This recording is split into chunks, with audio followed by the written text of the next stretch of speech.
haddaba barnaamijka waxaynu ku bilaabaynaa iiraan oo saakay war rasmi ah ka soo saartay isbahaysigii dowladaha islaamka ay kaga dhawaaqeen magaalada maka. haddaba jimcihii markii lagu dhawaaqay isbahaysiga sacuudiga, turkiga iyo bakistaan, iyadoo sidoo kalena la hadal hayo in isbahaysiga lasii ballaarin doono, dowlado kale lagu soo dari doono, hadalka ugu weyn ee warbaahinta reer galbeedka, kuwa Israa'iil iyo kuwa waxa dhan ay isha ku hayeen waxay ahayd falcelinta rasmiga ah ee dowladda Iiraan ay kaga falcelinayso isbahaysigaas. warar tuurtuurya waxyaabo qof iska hadlay waxaasaa jiray, laakiin ma jirin war official ah oo rasmi ah oo dowladda Iiraan isbahaysigaas ay kaga hadlayso, hadduu iyada khatar ku yahay iyo haddaanu ku ahayn warkeedaa la sugayay. haddaba saakay waxaa shir jaraa'id qabtay afhayeenka wasaaradda arrimaha dibadda ee dowladda Iiraan, isagoo ku hadlayay magaca xukuumadda iyo shacabka Iiraan siday u arkaan isbahaysigan laga sameeyey magaalada barakaysan ee Maka. haddaba markaan idin tuso wararkii ugu dambeeyay arrinkaa laga qoray. Iiraan waxay sheegtay heshiiska Maka ka dhacay inuu isbeddel weyn ku sameynayo arrimaha gobolka. dhanka kalena waxay sheegtay in isfaham ay la gaartay Cumaan oo ku saabsan arrinta habka loo marayo marinbiyoodka Hormuz. haddaba warbixintu way sii socotay. waxaa la leeyahay heshiiska difaaca ee ay kala saxiixdeen Sacuudi Arabiya, Turkiga iyo Bakistaan wuxuu matalayaa, ayuu dhahay ninka la yidhaahdo afhayeenka Iiraan, isbeddel weyn.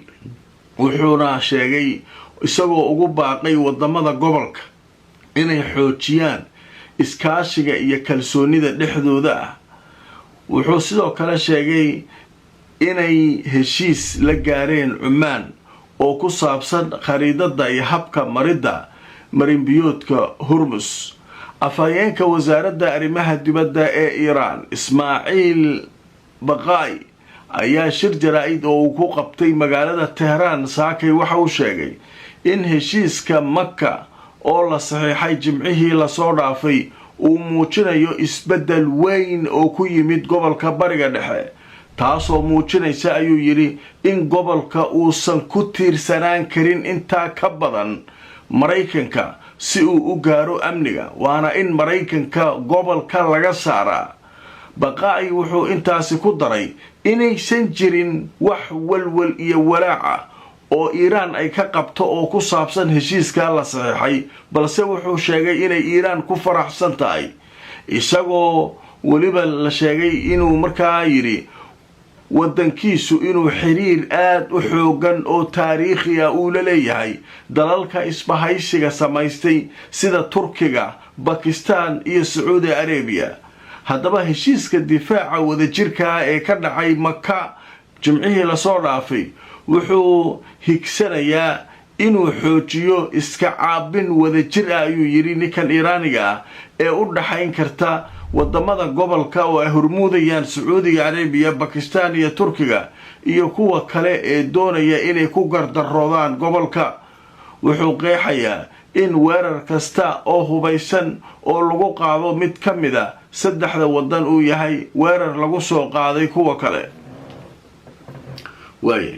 marka warkan waxaa leeyahay waa warkii ugu horreeyay ee si rasmi ah xukuumadda Iiraan uga soo baxay. jimcihii ilaa saakay ayaa la sugayay Iiraan, sabdigii iyo axaddii iyo kulli waa la dhowrayay. waxaa lahaa Iiraan sidee u aragtaa arrintan? qaaraa soo saaray shiicada waa looga faa'iidaysan karaa arrinkan, waa inay hadda marka meeshan dadka wax falaqaynaya waxay leeyihin warkan waa war aada muhiim u leeyihin, weliba dadka aadka rajada uga sugaya heshiiskaas isbahaysiga, inkastoo dad badan oo dhaliilaya ay jiraan. marka dadka rajada ka qaba waxay leeyihin Iiraan hadday sidan usoo dhaweysay khalaas waayo, heshiiskan in la xoojiyo keliya dhiman dowladaha islaamka, shiica iyo sunni iyo waxba markaa ma kala leh. waxay sidoo kale xataa Iiraan muujinaysaa, leeyahay nal bay shidaysaa oo ah diyaaraan u ah inaan ku biiro. saddexda waddan oo hormuudka wax dhib oo aan ku qabno male.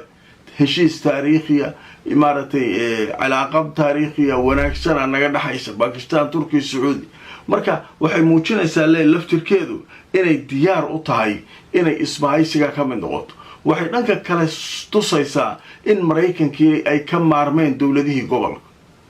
marka waxay leedahay maraykan waa uga dhammaatay markan islaamkii hadduu heshiiyey waa baxayaa maraykan. marka warkan marka waxaa leeyahay waxay u arkaan dadka heshiiskaa taageeraya maka war farxad leh, inkastoo ay jiraan dad badan oo weli duraya heshiiska oo leh ujeedooyin kale in laga leeyahay laga yaabaa. laakiin annagu waa ka soconaynaa, waxaan ka qaadanaynaa sadxiga kore, maaragtay qaybta koraan ka qaadanaynaa muhiimka oo muslimiinta dhagahooda u fiican. kaas ka qaado adig, waxyaabaha laalaabka wax la qodqoday ka tag. hawshaas marka halkaasay maraysaa. waaya qodobka halkaasaan kaga gudbaynaa. wuxuu sidoo kale sheegay ninka la yidhaahdo ismaaciil baqaa'i inay heshiis isla gaareen iiraan iyo cumaan. heshiiskaasuna uu yahay mid muhiim ah oo maaragtay ku saabsan habkii loo mari lahaa marinbiyoodka hormus ayuu sheegay, inkastoo aan si weyn loo faahfaahinin oo heshiiskaasu weli ay saxiixiisii howlihiisii weli ay dhiman yihiin. waaya marka waxaa jira sheeko kaloo cajiibaa jirta. muddo 5 bilood ku dhowaad ayuu xukunka aayatullaahinimada iiraan hayaa mujtaba khamani kadib markii la dilay aabihiisii cali khamani. wax sawira iyo wax video oo ninkaas muddadaas uu leeyahay oo la soo saaray ma jirin. haddaba maalin ka hor ayaa qaar ka mid a warbaahinta waxay bilaabeen iiraan oo weliba xiriir la leh ciidanka ilaalada kacaanka iiraan sawiro iyo video yar oo kooban isagoo fadhiya aayatullaahiga oo rag maaragtay culimmada diinta lagu sheegay la fadhiya. marka hadda sawirkaas ayay gudbiyeen nimankii warbaahintii iiraaniyiin. waxaa la yaab leh israa'iil warbaahinteedii iyo sirdoonadii maraykanka waxay leeyihin sawirka baaritaana ku haynaa. maxaa waay baaritaanka aan ku hayno waxa waaye sawirkan ma hadda ma mid horaa, maxaa idinka galay adig? waxay leeyihin xogta aan hayna waxay tahay ninkan madaxa inuu dhaawac yar ka qabay, lugna uu ka jabay, marka lugtana aada inay u burburtay. marka lugtiisana wax dhaawaca kama muuqdo, wejigiisana wax dhaawaca kama muuqdo. ee sawirkan inuu hadda yahay iyo in kale baaritaana ku iiraan xole maxaa idinka gala adig? sawirkan annaga soo saaran maxaa ugu mashquulaysaan? annaga wixiina kuwa mashquul leh. marka sheekadaasaa socod. haddaba markaan idintu soo warbixin laga qoro sheekadan, telefishinka alcarabiya wuxuu leeyahay iiraan waxay faafisay markii ugu horreysay video ku saabsan mujtaba khamani kadib markii uu muddo ku dhow 5 bilood oo uu xilka hayay aan la arkin. haddaba warbaahinta iiraan ayaa faafiyey warbixin iyo video iyo sawiro muujinaya hogaamiyaha dhinaca diinta aayatullaahiga mujtaba khamani, kaasoo markaa la sheegay markii la dilay aabihii inuu xilka qabtay muddo 5 biloodana aan la arkin. haddaba wakaalada wararka ee mahar oo la rumaysan yahay inay markaa la shaqayso kacaanka islaamiga ee iiraan ayaa waxay soo bandhigtay video kooban iyo sawiro muujinaya markii ugu horreysay aayatullaahi khamani oo meel la fadhiya culimmada diinta qaybo ka mid ah waddankaasi iiraan. haddaba warbaahintu waxay sheegayaan in markii xilkan loo doortay mujtaba khamani in ay leeyihiin sirdoonada maraykanka iyo israa'iil ninkani wuu dhaawacmay oo wuxuu ka dhaawacmay lugta iyo wejiga oo dhaawac fududi uu ka soo gaaray. marka haddana wax calaamaad ah oo ka muuqda qof dhaawacan ma ahan leeyihiin. marka waxay leeyihiin ninkan ma ahan suuragal ma aha inuu hadda yahay sawirkan iyo waxaas isku mashquulinaya. iiraaniyiintan waxay leeyihin maxaa idinka gala adig, maxaa idinka quseeya? marka hawshaas halkaasay maraysaa. qodobka kale ee muhiimka ee barnaamijkaanu kusoo qaadanayna wuxuu yahay dagaalkii ka socday shalay ilaa xalay yaman. nimankii dowladda ahaa ee sacuudigu taageerayay waa la jabsaday, waa la buurtay. xuuti maa la iska celi karaa? xuuti oo ka qayliyeen sacuudi maraykan ma nimankan yarkaa masaakiinta iska celi karaan? inkastoo yaman ku jabi ay ahayd, haddana waxaa la sheegayaa inay markaa weeraro isdabajooga daroonis madaafiic ku garaaceen dekada la yidhaahdo makha.